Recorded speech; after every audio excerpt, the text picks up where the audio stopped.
My producer, Alex B. Demented, has suggested we shoot at a bigger target down there this time, just to keep track of things, and that's a good idea. Okay.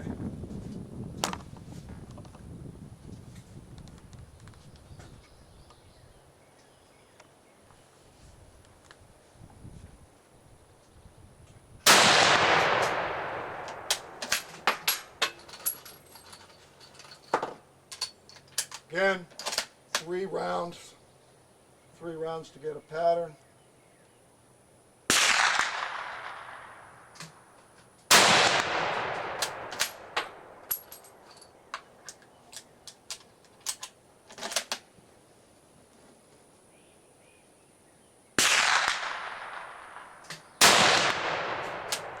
Okay, again, make a complete safe weapon.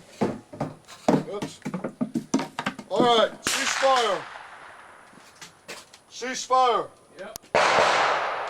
Okay. All right. Well, that's a nice group right here. Here's the third. Looks like we brought it over to the right. We just have to put some more elevation on it, that's all. But the hard part, which is the windage, we've taken care of that. That's the part you take care of with the hammer and the brass.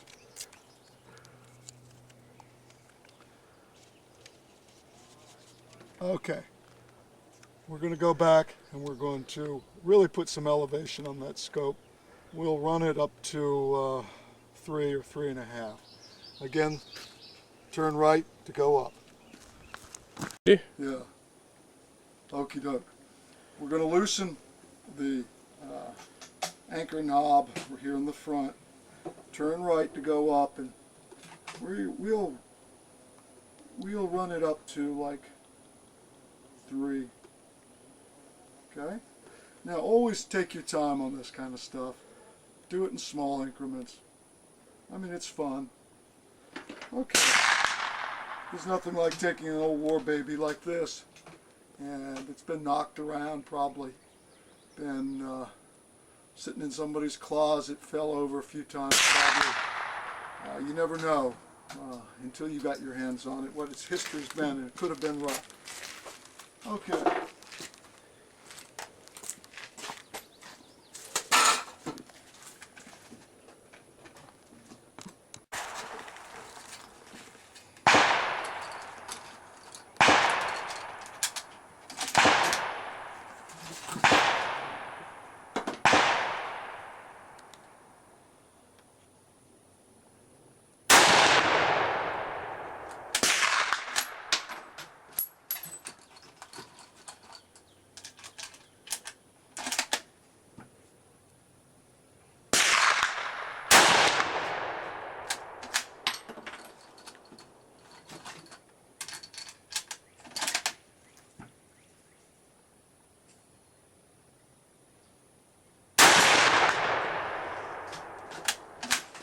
Alright, let's go down and see how we've done. Again, complete safe weapon. We'll put it up. Ceasefire! Okay. Alright, ceasefire.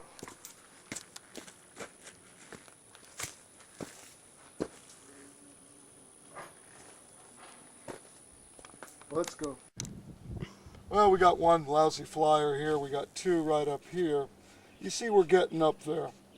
A couple more clicks to the right, or drifted a bit more the front of the scope a little bit to the left, and maybe half a click or a click more in elevation. We'll be right in the X-ray.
What's nice about having those exploding type targets is you can see through the scope and see where you hit it.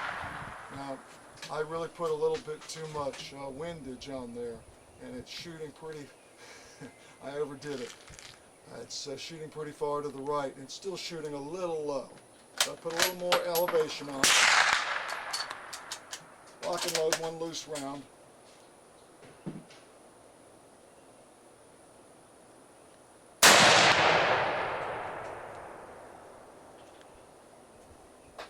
I cannot see from here. Let's try the binoculars. Now this is going to be a typical of World War I scopes. It's a 3-power. So we're going to get out our World War II binoculars. Take a look down there and see if we can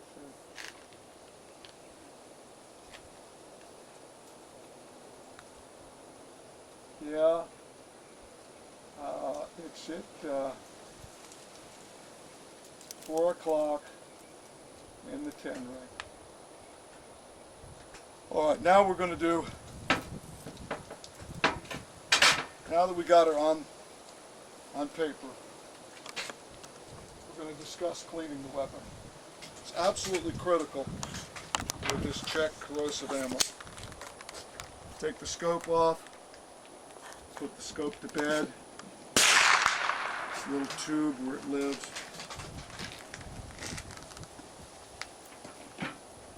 And the bolt out, releasing the latch in the back, bolt comes out. Never clean a weapon from the muzzle, always from the breech. And you want to get really 2 cleaning rods, one set up for the paper, for the claw, and one set up with a scrub brush on it. You always want to use Hoppe's number 9. For getting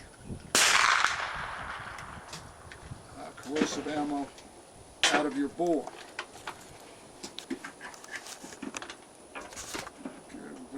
Give it a nice dip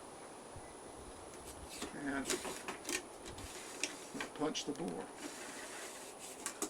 Now, these old G98s are so long, the barrels, that a lot of rods aren't long enough. Remember, for each shot, you give it a pass.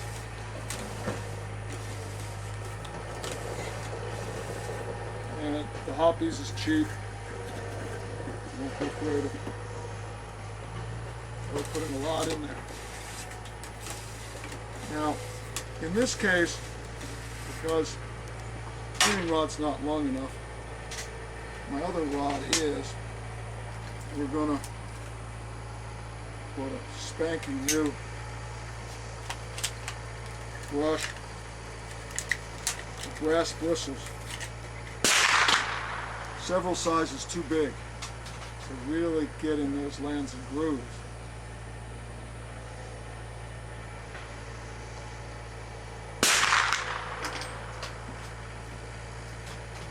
I mean, you want to make it a tight fit so it really hurts.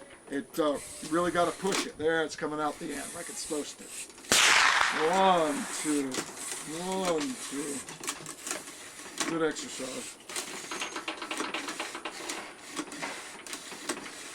If it goes back and forth easy, it's not doing its job. Don't kid yourself. Do not buy a 30 cal brush. All right, now, you ready? By the way, all this stuff is available at Walmart. Whatever you do, do not go home with a weapon you shot dirty ammo through, because it's really easy to forget. You get home to clean it, the next day you've ruined your barrel.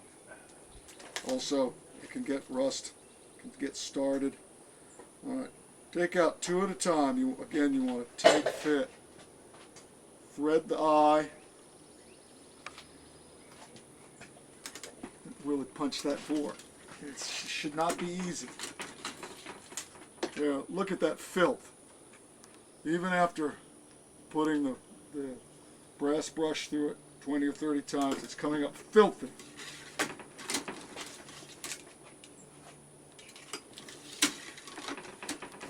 If you were in the Marine Corps, you'd be court-martialed for that bore. It's horrible.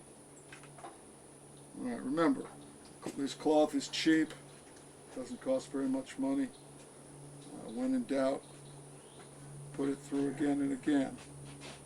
And if you've got a really filthy bore, like I do,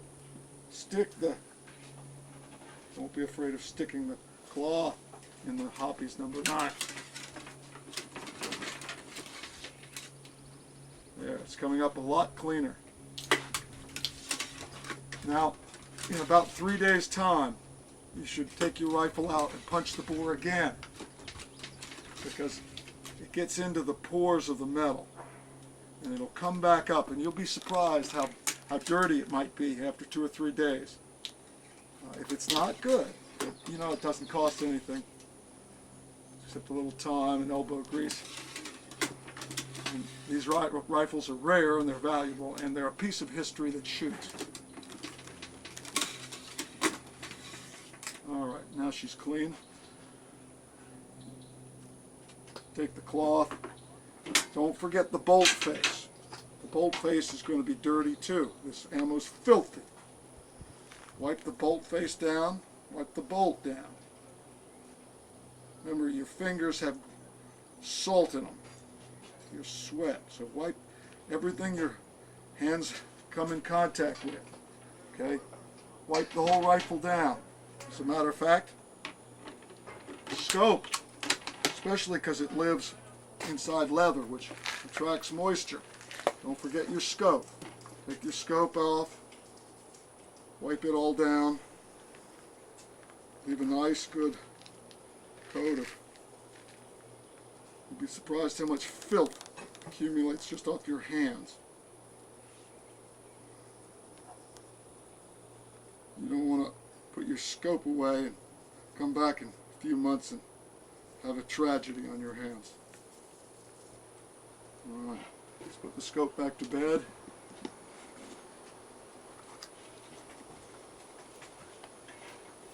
And that's it.